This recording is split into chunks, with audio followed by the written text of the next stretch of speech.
Welcome to Virtual Wednesdays. We are going to be enjoying our time from home today, but still going to get some work done. So today we're going to be looking at graphing from standard form. Standard form is ax plus by equals c.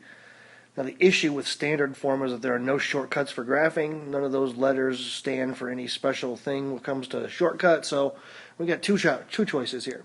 Option one is we can convert it to y equals mx plus b, and that strategy works all the time. It's a great strategy.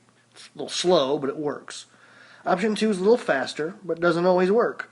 That's to find the intercepts using what I call the cover-up method, and I'll show you how to do both of these. The problem with the cover-up method is it does not work when the ax plus by equals 0. So if you have an equals 0, this method doesn't work. It only gives you one intercept. It doesn't give you two that you need. Now, sometimes it also gives you fractions. It's a little harder to graph, but again, not too bad. So let's try some problems both ways. Alright, so here we have a problem. I'm going to graph it. I'm going to graph it both methods. Option one is to change it to slope-intercept form, so let me go back over how to do that. Alright, now the idea with slope-intercept form is that it looks like y equals mx plus b. I need to force that to happen. Right now it doesn't look like that. So what I want to happen is the y all by itself. So this y here needs to be all by itself. So I'll start by getting rid of the 2x. Minus 2x on both sides. Now these aren't like terms, so I'm going to write them in the order that I want to have for slope-intercept form, the mx plus b order. Right now I'm going to divide both sides by 3. And I get y equals, oh, that's what I wanted, y equals on the left. On the right, there's my slope, negative 2 divided by 3. Doesn't really reduce.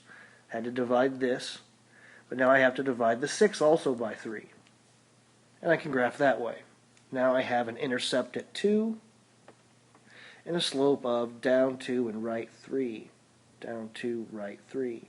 I can reverse it and go up to left 3, up to left 3, and I can draw my line. Well, that strategy works perfect. Right. Let me show you the other strategy, the cover-up method. Essentially, with the cover-up method, what we're going to do is throw away or cover up one of the variable terms at a time.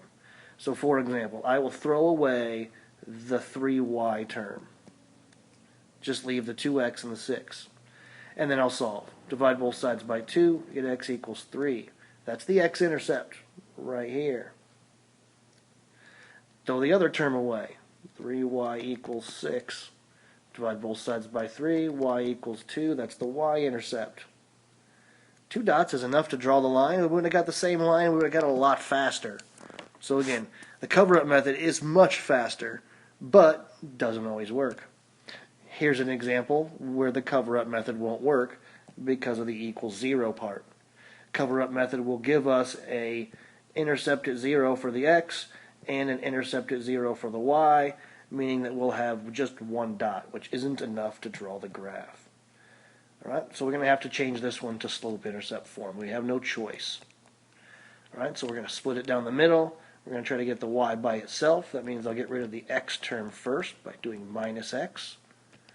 X minus x is 0 on the left. Negative x plus 0, which I, of course, don't need the plus 0 on the right-hand side. Alright, isn't necessary at all, but it's there. Alright, now divide both sides by 2. Y equals, remember that's a 1 in front of the x, so my slope is negative 1/2 x. Then remember there was a 0 out there. If you want to leave it out there, that's fine, but you don't need to. But that is our intercept, 0. And then our slope is down 1, right 2. Down 1, right 2, down 1, right 2. Or reverse it, up 1, left 2, up 1, left 2, up 1, left 2. Oops, I missed. And especially since it's on the computer, I'll of course be grading your dots way more than I am the straightness of your lines.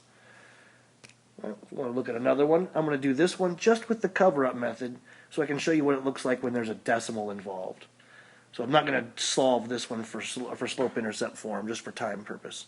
But again, I'm going to solve it for the intercepts. I'm going to throw away the negative 3y part. And I'll divide both sides by 10. and I'll get x equals negative 1.5. Now that would be right in between negative 1 and negative 2. Now for the y-intercept, I'll throw the x part away and divide both sides by negative 3. And I'll get y equals 5. And there's my line. Again, to me, this is just way faster whenever it's possible. Whenever possible. And then last but not least, the weird ones. The ones where it looks like everything's missing and it's just x equals 5. So hopefully you remember those are the flat ones, the ones that don't have any slope. And x equals 5 right here. That is where the graph will cross the x-axis. It will cross the x-axis there.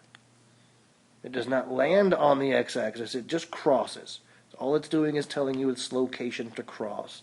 For example, if I had the other equation, if I had y equals 5, that would find the y-intercept, and that would let me know where it's crossing the y-axis. So it would be a horizontal line if it's y equals, vertical line if it's x equals. All right, have a good day and good luck.